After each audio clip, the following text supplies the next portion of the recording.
A starving tiger jumped into the ocean to hunt. The man saw it and couldn't help but laugh, but the tiger suddenly turned and swam toward him. His smile froze instantly. He panicked and jumped into the lifeboat. The tiger tried to climb up, but the surface was too slippery. The man found an axe on the boat. It was the perfect chance to kill the tiger. If he did, he could take full control of the boat. But when he looked into the tiger's eyes, he hesitated and didn't strike. That night, he finally came up with a solution. He dropped a wooden plank as a ladder and placed down a raft. Before the tiger could climb up, he jumped onto the raft to stay safe. The next morning, while the tiger rested, he moved all the food and water from the lifeboat to the raft. While checking supplies, a big fish fell into his trap. He yanked the net up and smashed the fish with his axe. As he watched the fish slowly stop moving, he broke down crying. It was the first time he had ever killed a living creature. He prayed for forgiveness, then fed the fish to the tiger. At night, glowing jellyfish lit up the sea. He was mesmerized by the beauty. But suddenly, a giant whale struck them. The raft flipped and all the food was lost. With no supplies left, they were facing death. The hungry tiger's eyes turned fierce again. Just then, a flying fish hit him in the face. He quickly tossed it to the tiger. More flying fish followed. They scrambled to gather the food. The tiger caught a fish with one leg sticking out. The man knew this was his moment. He grabbed a stick and confronted the tiger. For the first time, the tiger backed away, but hesitated. Only after seeing the determination in the man's eyes did it turn and eat a different piece of fish. That night, the man cleaned the fish and ate it. It was his first time eating meat in 20 years. He finally understood. To survive, he had to fully tame the tiger. With stick in hand, he stepped toward the lifeboat. The tiger trembled and growled, but the man offered it a piece of fish. He wanted the tiger to feel kindness. One bite at a time, he fed the tiger, and slowly, under his command, the tiger was tamed. They began a new life together. The man built a shade over the raft. Every day, he wrote in his journal, collected rainwater, used the stick to chase away sharks, and even played music for the tiger. One day, he spotted a ship on the horizon. He fired a signal flare, but the ship didn't see them, so they kept drifting. Then a storm hit without warning. His journal was blown away. The tiger shivered in the rain.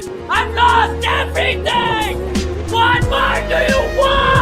A huge wave tossed him into the sea. He climbed back onto the boat and patched the canvas for the tiger, hoping to give it some comfort. After the storm passed, the tiger was barely alive. The man held it in his arms. They were like family, but there was still no food or water. Death still loomed. After drifting for over 200 days, they finally reached a mysterious island. It was full of food. Even the tree roots were edible. The tiger went into the jungle to eat. The man thought this place was paradise. That was his biggest mistake. At night, all the animals fled. Even the tiger ran back to the boat. Animal corpses floated in the water. The island was actually carnivorous. He even found human teeth inside a flower. He realized the danger. He left with the tiger. They drifted again for a long time. At last, they reached land. Exhausted, the boy crawled onto the shore. The tiger staggered into the woods. The boy thought it would turn around to look at him, but it didn't. It just walked into the forest without a glance. After more than 200 days together, there was no goodbye, no final look. When he was rescued, the boy broke down in tears. He couldn't understand how a companion who had survived death with him could just walk away without saying a word.